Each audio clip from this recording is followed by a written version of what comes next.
내가 모든 사람에게서 자유로우나 스스로 모든 사람에게 종이 된 것은 더 많은 사람을 얻고자 함이라. 유대인들에게 내가 유대인과 같이 된 것은 유대인들을 얻고자 함이요 율법 아래 있는 자들에게는 내가 율법 아래 있지 아니하나 율법 아래 있는 자같이 된 것은 율법 아래 있는 자들을 얻고자 함이요 율법 없는 자에게는 내가 하나님께는 율법 없는 자가 아니요 도리어 그리스도의 율법 아래 있는 자이나 율법 없는 자와 같이 된 것은 율법 없는 자들을 얻고자 함이라.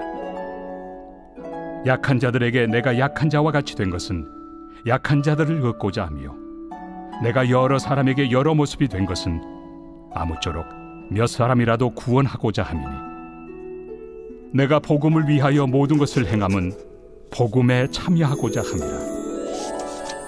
운동장에서 다름질하는 자들이 다 달릴지라도 오직 상을 받는 사람은 한 사람인 줄을 너희가 알지 못하느냐. 너희도 상을 받도록 이와 같이 다름질하라.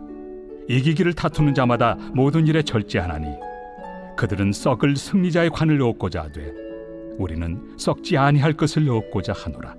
그러므로 나는 다름질하기를 향방 없는 것 같이 아니하고 싸우기를 허공을 치는 것 같이 아니하며 내가 내 몸을 쳐 복종하게 함은 내가 남에게 전판 후에 자신이 도리어 버림을 당할까 두려워함이로다. 오늘 말씀은 복음을 위한 헌신이라는 제목으로 말씀을 전하겠습니다.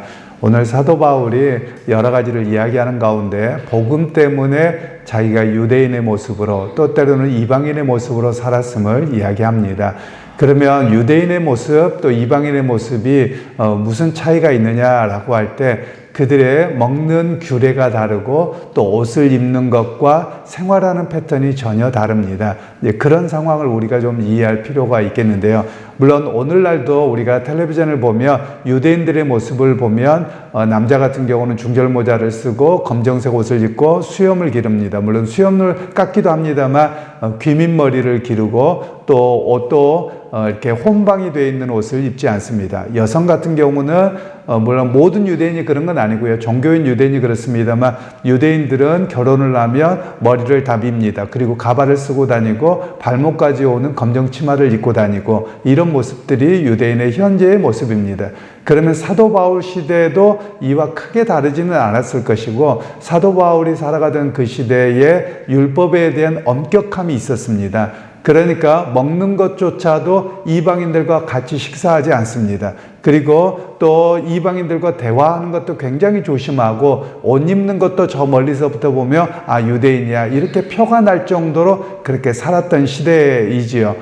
그래서 유대인들이 자기들의 집단 거주지를 이루고 그렇게 살아갔던 모습입니다. 그런 모습에서 보면 누가 보더라도 저 사람 유대인이야 이렇게 알만한 것이죠. 왜냐하면 음식도 문제가 됩니다. 아마 그때도 마찬가지였을 텐데 예를 들면 유대인들은 아침에 이렇게 식사를 하고 빵을 먹고 나면 이들이 커피를 마시지 않습니다. 지금 현재의 모습이에요. 왜 그러냐면 빵에는 햄을 집어넣기 때문에 빵과 커피를 마신다는 것은 보통 아침에 라떼를 마십니다. 커피에 우유를 넣은 것을. 그러면 신명기의 말씀에 어미 젖에 새끼를 삶지 말라 이런 본문의 말씀 때문에 마치 우리 뱃속이 그 솥과 같아서 같이 넣으면 안 된다 이런 개념들을 갖고 있습니다. 그래서 굉장히 그 율법들이 까다롭습니다. 그런 모습 속에서 또 안식일에는 어떻게 하느냐 이들이 걷는 게 1km 이상을 걸으면 안 되는 겁니다. 이때 당시에는 안식일이라고 일을 안 하고 이런 게 아니거든요. 그러니까 이런 엄격한 이렇게 규범들이 있고 그리고 율법을 지켜야만 하는 그런 모습들이었습니다. 그런데 사도 바울은 유대인들에게 갔을 때는 유대인들을 위해서 자기가 유대인처럼 사는 겁니다. 물론 그가 실제로 유대인이기도 합니다. 그리고 율법학자였기 때문에 바리새인이었기 때문에 그가 율법을 잘 압니다. 그래서 유대인들의 거처와 유대인들에게 예수를 증거하기 위해서 유대인들에게 불편하지 않게 하는 겁니다. 그렇게 사는 겁니다. 또 이방인들에게 가서는 이방인들과 대화하는 것 거리낌 없습니다. 그리고 이방인들이 식사하자고 하면 그들의 식사의 방법으로 같이 하는 겁니다. 예를 들면 유대인들은 지금도 돼지고기를 먹지 않습니다. 또 비늘 없는 생선을 먹지도 않습니다. 되새김질하지 않는 고기를 먹지도 않습니다. 지금도 여전히 그렇거든요. 옛날에는 더 엄격했죠. 그러니까 이방인들은 어떻게 하느냐? 아무렇지도 않게 먹고 살았던 것이거든요. 그러니까 사도 바울이 이방인들에게 전도를 하며 아마도 돼지고기를 먹는다. 그러면 자기는 평생을 안 먹고 살았는데 이 사람들과 식사를 안 하면 어떤 모습이 됩니까? 아, 이 사람이 우리하고 다른 사람이구나. 이렇게 구분을 짓는구나 하기 때문에 불편한 거지요. 그래서 사도 바울은 그들과 음식도 같이 하고 이런 모습이었다라는 겁니다. 그런 모습에 대해서 사람들이 비난하는 모습이 있었던 겁니다.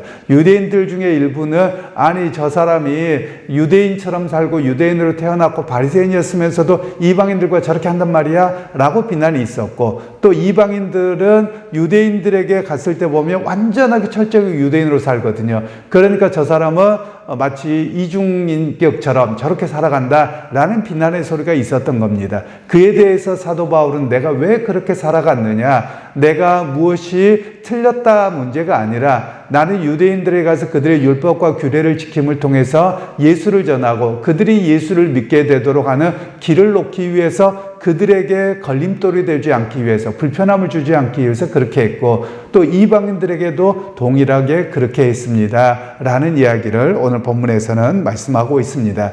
그래서 오늘 이 본문의 말씀을 통해서 우리에게 이런 이야기를 하는 겁니다. 전도하거나 선교하는 일에 있어서는 그들의 눈높이에 맞춰야 된다라는 겁니다. 문화를 무시할 수는 없어요. 물론 죄를 짓는 문화에 대해서는 우리가 용인해서는 안 되고 따라가서는 안 됩니다. 그러나 그들의 문화와 그들의 여러 가지들을 맞추어서 복음을 전하는 그런 모습이 있어야 되는 것으로 성경은 이야기를 하고 있습니다. 그래서 오늘 믿음 생활하면서 해야 될 일이 있습니다. 나는 고귀하니까 너희가 무조건 따라와라, 뭐 이렇게만 해서는 되는 게 아닙니다. 예를 들면 가난하고 어려운 지역에 가면, 우리나라도 마찬가지였죠.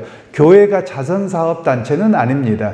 그런데 우리나라가 6.25 전쟁을 마치고 났을 때 교회를 통해서 미국이나 세계 각지에서 들어오는 구호품들을 교회를 통해서 많이 배포가 됐거든요. 그래서 많은 사람들이 교회를 통해서 먹을 것을 공급받고, 또 수요 예배가 생긴 것도 야학을 했었습니다. 그래서 학교를 못 가는 사람들을 위해서 학교 대신 교회가 가르치고, 또 이들에게 영어도 가르치고, 또 세계 국제적인 정세에 대한 이해도 가르치도록 하는 그런 모습이 교회였거든요. 그러니까 우리 한국 사회의 모습에 맞는 거죠. 예를 들면 우리 한국 사회에 또 미션 스쿨들이 꽤 많습니다. 그래서 공부하지 못하는 이들에게 공부할 수 있는 기회를 주었던 것, 바로 이것이 눈높이에 맞춰진 그런 선교의 모습이라고 할 수 있는 것입니다. 예를 들면 또 이런 경우도 있었습니다.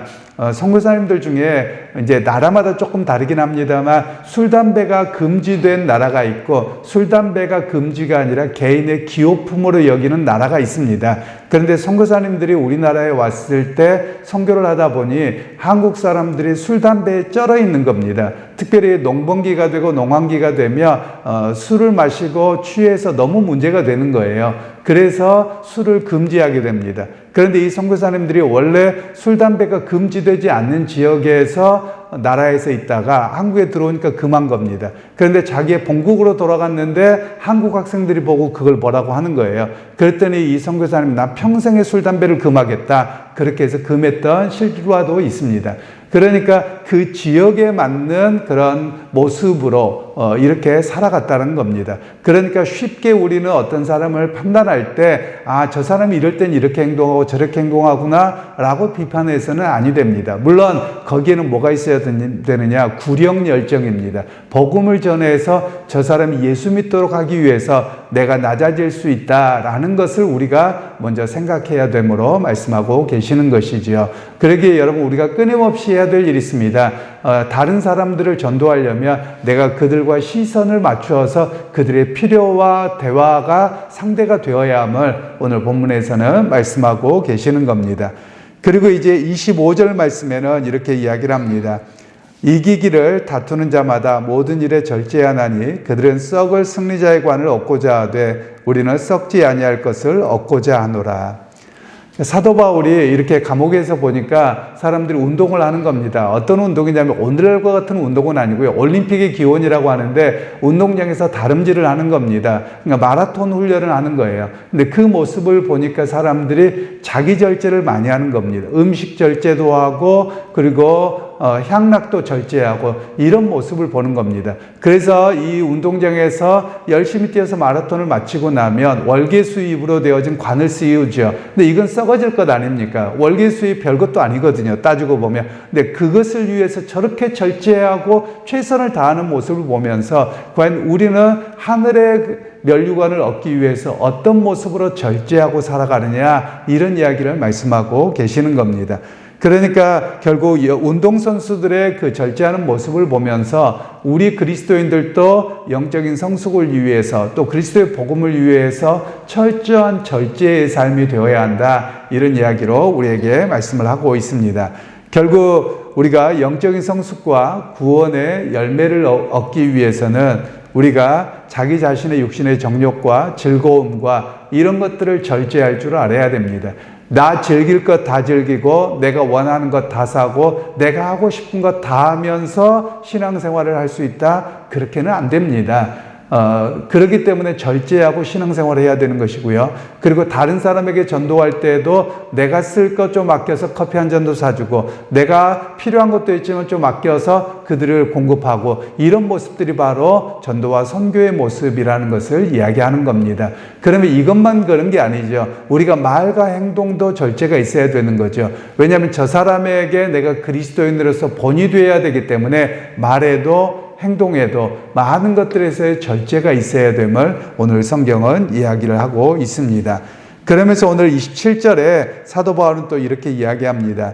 내가 내 몸을 저 복종하게 하며 내가 남에게 전파한 후에 자신이 도리어 버림을 당할까 두려워함이로다. 여기서 버림을 당하다라는 말은 마치 운동선수가 불법을 해서 실격 처리를 당할 때 쓰는 표현입니다.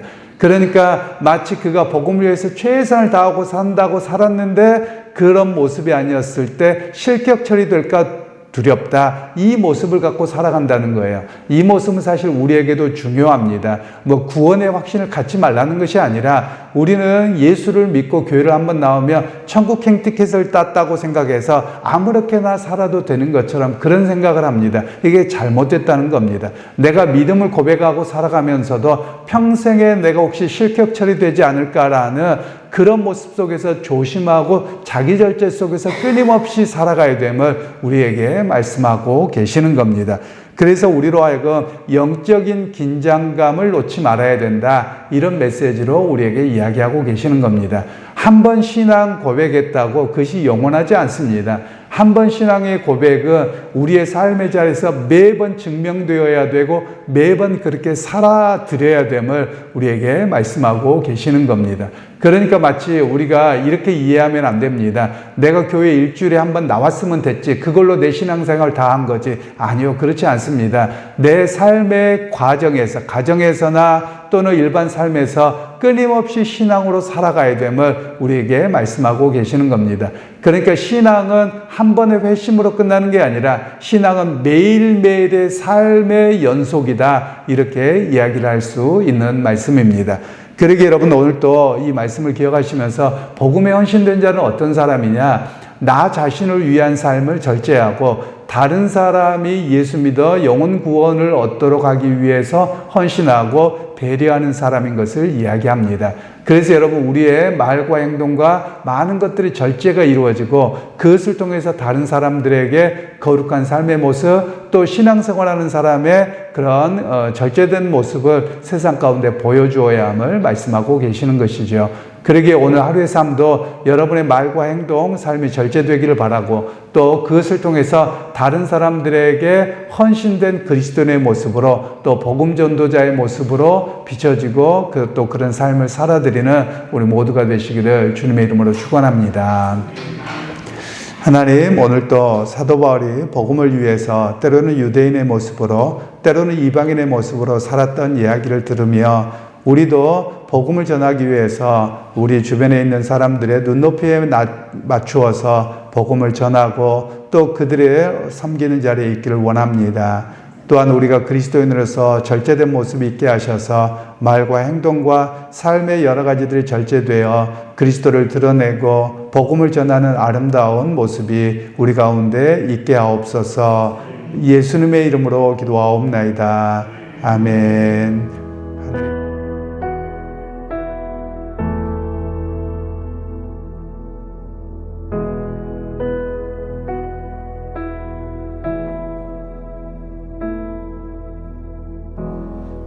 따스한 성령님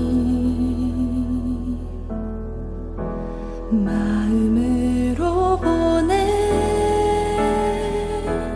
내 몸을 감싸며 주어지는 평안함 만족함을 느끼네